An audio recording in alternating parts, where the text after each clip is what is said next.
Alberto Rivera has revealed some of the most intricate secrets of the Jesuits, which he himself was involved in for many years, including assassinations, killing, removing, overthrowing of governments. And here's an excerpt from the order oath that they have to take when they become a Jesuit. And it's known as the extreme secret oath of the Jesuits. When a Jesuit of a minor rank is to be elevated to command, he is conducted into the chapel of the convent of the order, where there are only 3 others present: the principal or the superior standing in front of the altar.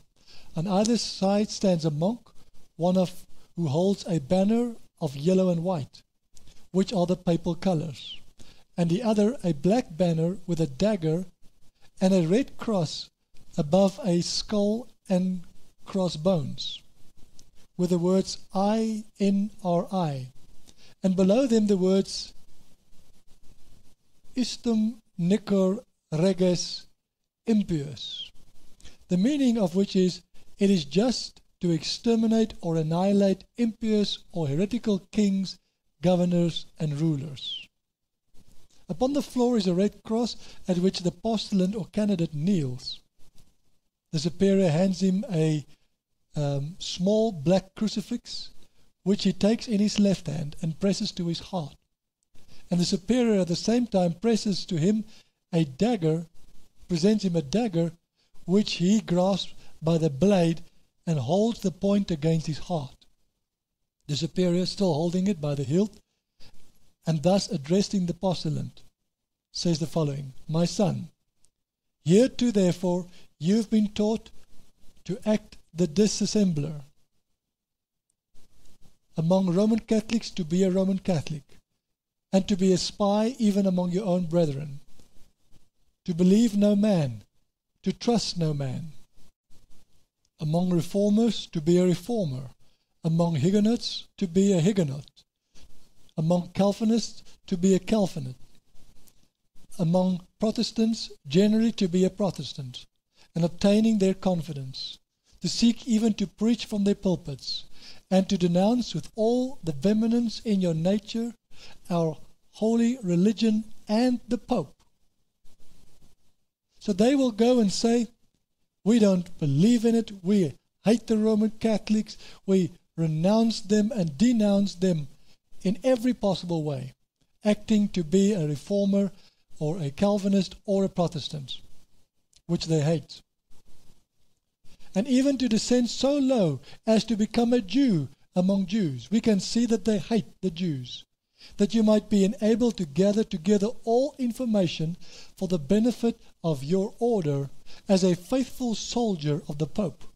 You have been taught to insidiously plant the seed of jealousy and hatred between communities, provinces, states that were at peace, and incite them to deeds of blood, involving them in war with each other, and to create revolutions and civil wars in countries that were independent and prosperous, cultivating the arts and the science and enjoying the blessings of peace, to take sides with the combatants, and to act secretly with your brother Jesuit, who might be engaged on the other side, but openly oppose that with which you might be connected, only that the Church might be the gainer in the end. In the conditions fixed in the treaties for peace, and that the end justifies the means.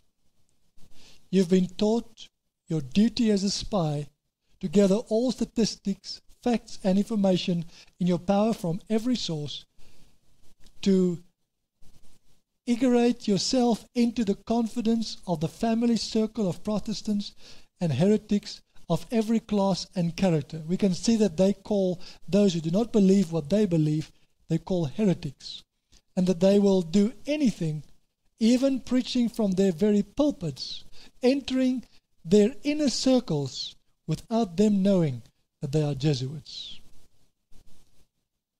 as well as that of the merchant, the banker, the lawyer, among the schools and universities, in parliaments, and legislature, the judiciaries and the councils of state, and to be all things to all men, a twisted form of Paul's words, for the Pope's sake, whose servants we are unto death. We see that they have an oath that they make to alliance and to service of the Pope, even unto death. They are not serving Yeshua, they are serving their master, the Pope. I furthermore promise and declare that I will, when opportunity presents, make and wage relentless war, secretly or openly, against all heretics, Protestants, liberals, as I am directed to do, to exasperate and exterminate them from the face of the whole earth, and that I will spare neither age, sex, or condition, and that I will hang, waste, boil, flay, strangle, bury alive these infamous heretics, rip up the stomachs and wombs of their women, and crush their infants' head against the walls, in order to annihilate forever their execrable race, that when the same cannot be done openly, I will secretly use the poison cup, the strangulating cord, the steel of the poniard, or the leaden bullet, regardless of honor, rank, dignity, or authority of the person or persons, whatever may be their condition in life, either public or private, as at any time may be directed to do by any agent of the Pope or superior of the brotherhood of the holy faith of the Society of Jesus. This is an extreme oath, to create wars, to do whatever is possible.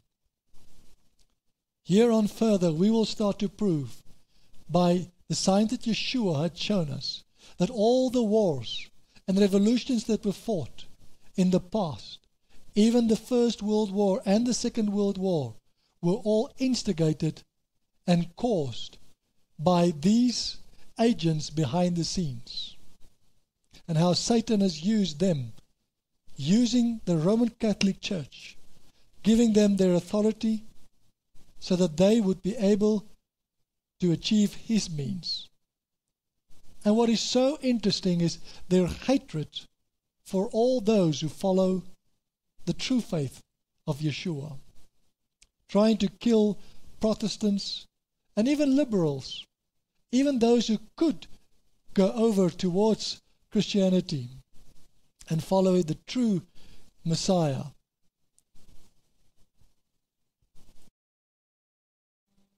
Can one recognize a Jesuit when you see one in the street? Well, they have a specific type of dress that they wear.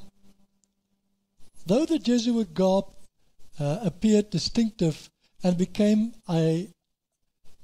identifiable over time, it was a common priestly dress of Ignatius' day. During the missionary periods of North America, the various native peoples referred to the Jesuits as the Black Robes because of their black sacots. The formation of Jesuit brothers had a much less structured form. Prior to the Second Vatican Council, Jesuit brothers worked almost exclusively within Jesuit communities as cooks, as trailers, as farmers, as secretaries, as accountants, as librarians, and maintenance support. They were thus technically known as temporal coadjutors, as they assisted the professed priest by undertaking the more worldly jobs, freeing the professed of the four vows, and the spiritual coadjutors to undertake the sacramental and the spiritual missions of the society. And here is another revealed secret. What really happens, and the purpose of the Jesuit, is he has the Pope himself looking like he is the spiritual one in the forefront, while they, in the background, do the more worldly works which religious people should not be doing. They do the wars, they do the killings, they do the lying, they do the instigation, they do all the dirty work that the Pope must not dirty his hands with. Therefore we see another very interesting symbol that Yeshua had shown us. He showed us another beast that came up out of the sea having two horns. He looked like a lamb, but he spoke like a dragon. Here we see that actually the Roman Catholic Church consists out of two parts. It consists out of a part that the media sees, which is the more acceptable, the softer, gentler part. But then there is another part behind the scenes, which are the warmongers, the so-called soldiers of God, the Jesuits.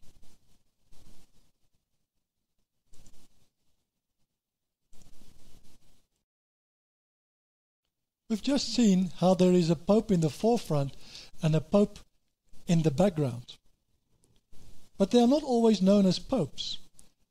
It says here, the Vatican City in January 19, 2008, there was a Spaniard, Alfonso Nicolas.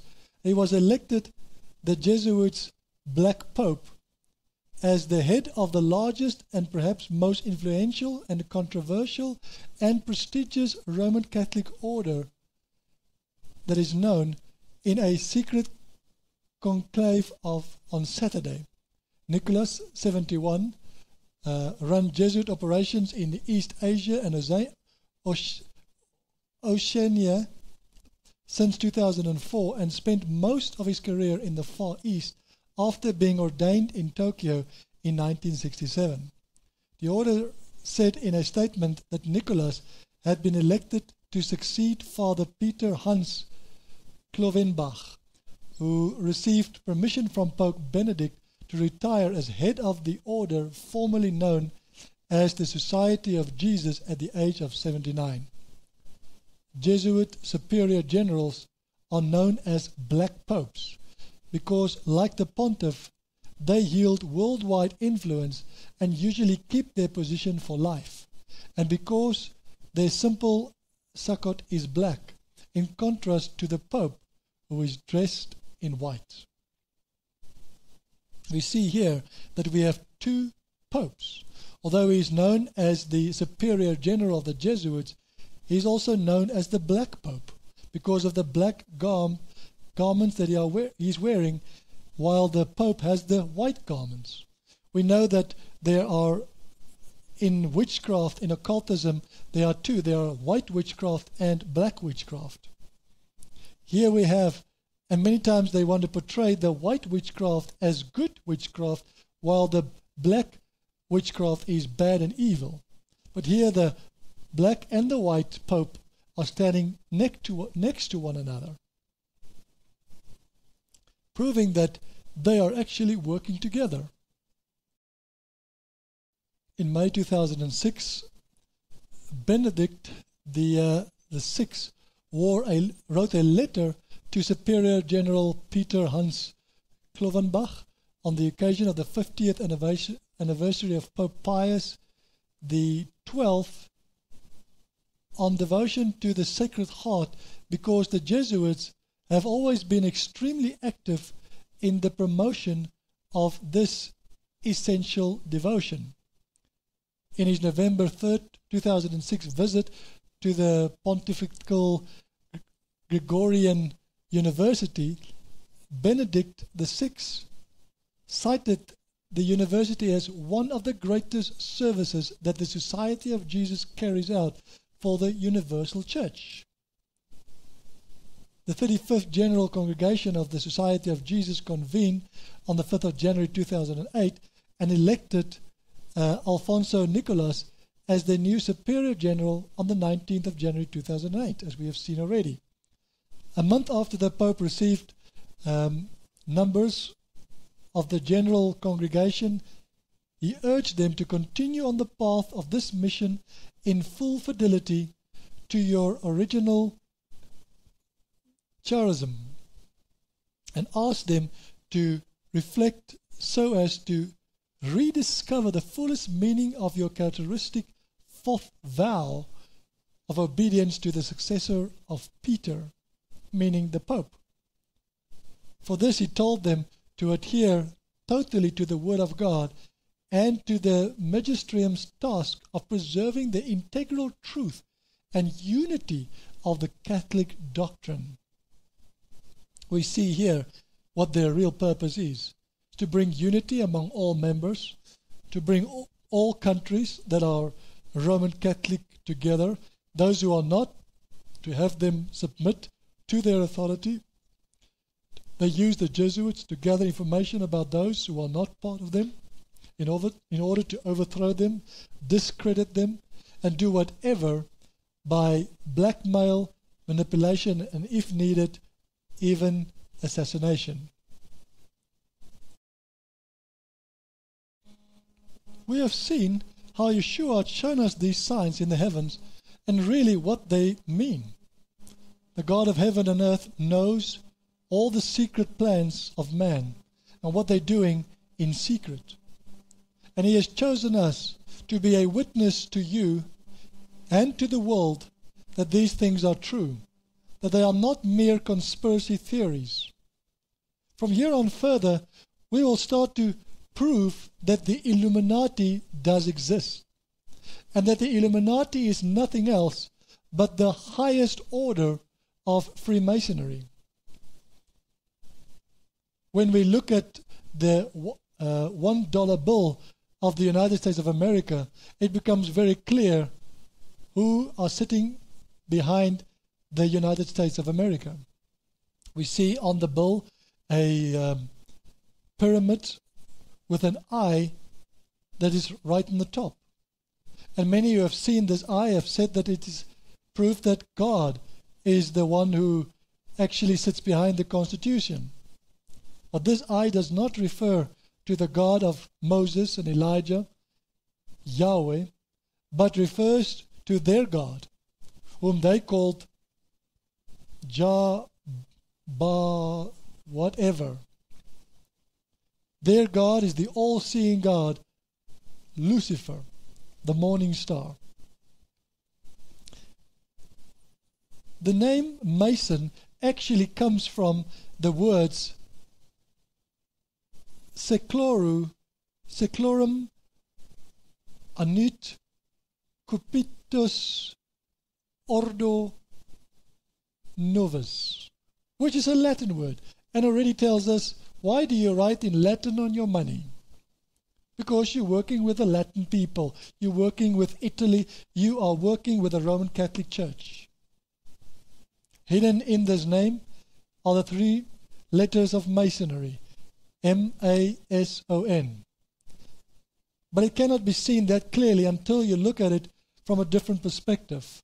Looking at the picture in front of us, you can see how a 6-point star, which is the Star of David, many calls it, which is actually an occultic star, binds these letters together, forming the word Mason. Who thinks out all these things? No human being can think out these things, but Satan is the one who sits behind all these things.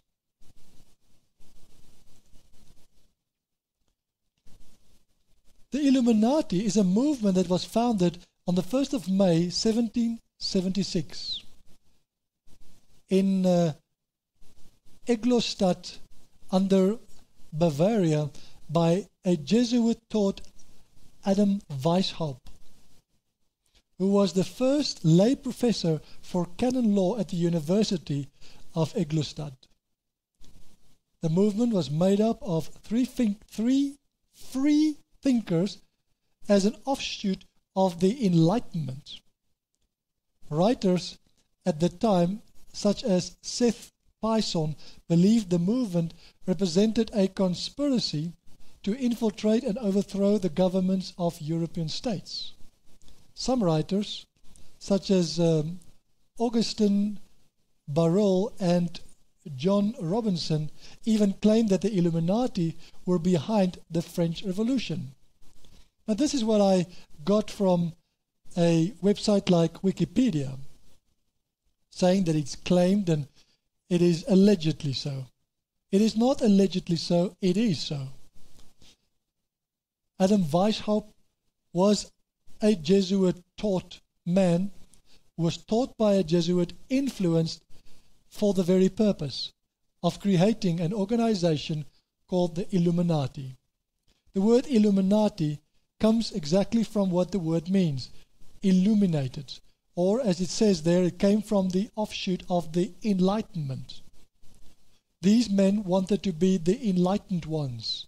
They were what we call free thinkers. They were these very philosophical, very intellectual people who was able to see themselves as more superior to those working underneath them or in their same time. The most objective writers on the subject give YHWH credit for being of high moral character and a profound thinker.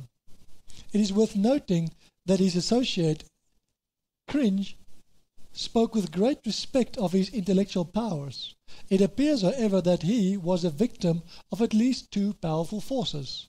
First, the vindictive hate of the Church of Rome and the Bavarian government, and secondly, his own inadequate judgment of how to launch a revolutionary and more or less secret movement such as Illuminism.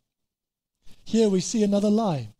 The way that they work is they portray this man as a man that was hated by the Roman Catholic Church, thus saying that the Roman Catholic Church does not agree with him, while in the background they actually were the ones who taught him through their Jesuit priests. He was really employing methods of the Jesuits, for his whole order seems to have been composed of spies and counter-spies, and only those most apt to scheming and trickery were advanced. And here we find another word in Scripture. In the book of Daniel, it says that the Antichrist will be a man of dark schemes and wicked trickery. We see here that a Jesuit was advanced if he was more apt at scheming and trickery than his peers. The Illuminati exists, and we will prove to you now how Yeshua revealed what their real aim is. Satan has told Eve that God does not want her to eat of the tree of good and evil. Why? Because if she eats of it, she will become like God. And this has been the real aim of Freemasonry, is to become the illuminated ones, those who are the most intellectual and the most profound thinkers on the face of the earth, making themselves gods. And we can see how Satan will prepare a man who are advanced in scheming and trickery, who have the pride and the arrogance and the cockiness to say that he will take the position. It is true that behind the French Revolution was Jesuits who caused the Inquisition to kill all those who were so-called heretics. We see in the rest of this slide, I've included a slide that shows you just how the $1 bill and the sign of America's eagle fit into one another. But one other sign that it also fit into, it proves that it is a masonry sign with the right angles.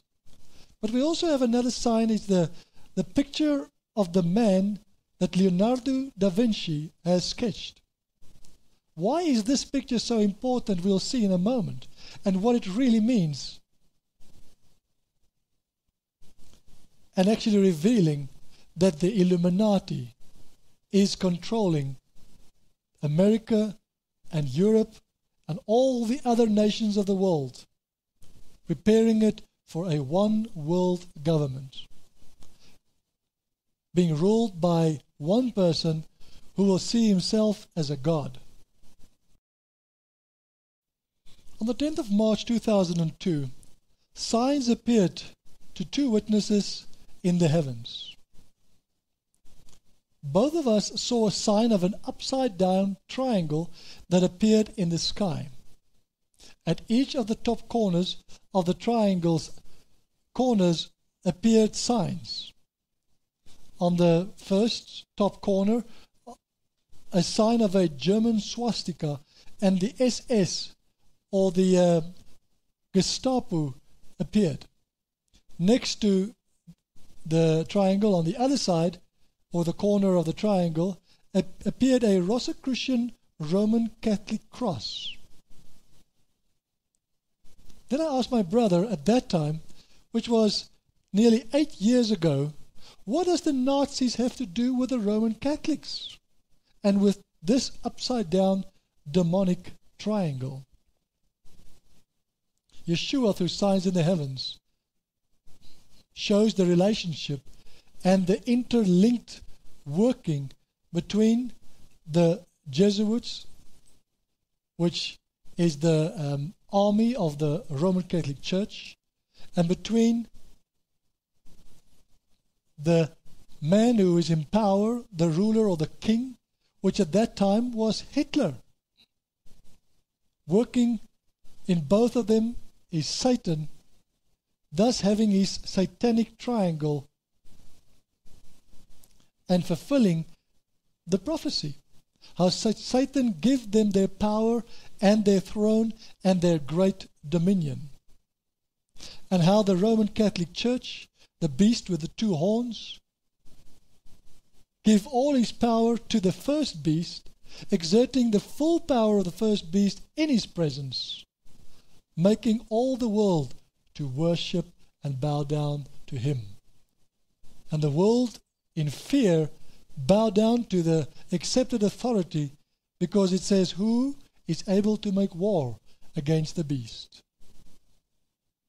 This has been continuing for nearly 2,000 years already, and will now come into a culmination when sin reaches its fullness. In order to understand the fullness of the sign that Yeshua had shown us, of this man standing on two legs, having two arms, and having a head like a boar or a pig, we need to look at Revelation 13 again. It says, the beast that I saw resembled a leopard, the Greek Empire. But his feet were like those of a bear. His mouth was like that of a lion. And to him the dragon gave his own might and power, and his own throne and great dominion. And one of his heads seemed to have a deadly wound, but his death stroke was healed. And the whole world went after the beast in amazement and admiration. We have seen that through the shadow picture of how, from the moment that the Holy Roman Empire started its rule in 555 AD until Napoleon Bonaparte arose on the scene, and finally he was overthrown, a period of 1,260 years had passed, and how the Holy Roman Empire had ruled during that time. After that, they actually went underground so that they would no longer be the culprit, but that they had another scapegoat that they now used to do their dirty work.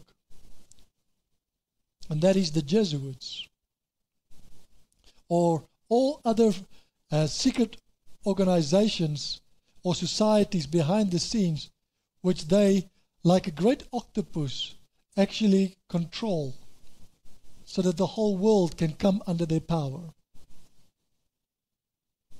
We see that they had been given a deadly wound right in the beginning when the three kings tried to stop them from reaching the fullness of their power. But these three kings were uprooted so that they would be removed completely, and so that the Roman Catholic Church could get into position. The beast is the political power or the systems through which the presidents and kings exert their authority and power, where the Antichrist will come from. Whereas the other beast is the false prophet, is the religious power, who exerts the same power as the beast in his presence, making the others fall down and worship him, as John said.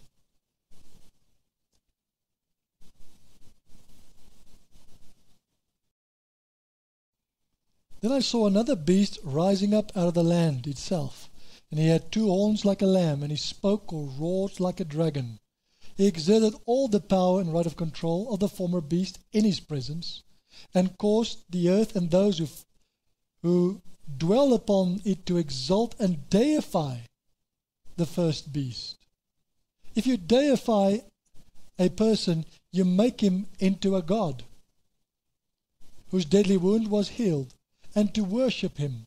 He performs great signs and startling miracles, even making fire fall from the sky to the earth in men's sight. And because of the signs or miracles which he was allowed to perform in the presence of the first beast, he deceives those who inhabit the earth, commanding them to erect a statue or an image in the likeness of the beast, who was wounded by the small sword and still lived. And he is permitted also to impart breath of life into the beast image, so that the statue of the beast could actually talk and cause to put to death those who would not bow down and worship the image of the beast. Also he compels all alike, both small and great, both rich and poor, both slave and free, to be marked with an inscription or stamped on their right hand or on their foreheads, so that no one would have the power to buy or sell unless he bears the stamp or the mark or the inscription that is the name of the beast or the number of his name. So we see that these two beasts work together. The second beast being the false prophet, who is a false religion, causing the whole world to bow down to the beast, to accept his authority, and to deify him, making him into a god, which will be fulfilled in these last days by the Antichrist. We see another thing that he will do. He will set up a statue or an image in the likeness of the beast. And this is truly a question that we must ask. What is this image of the beast that he sets up?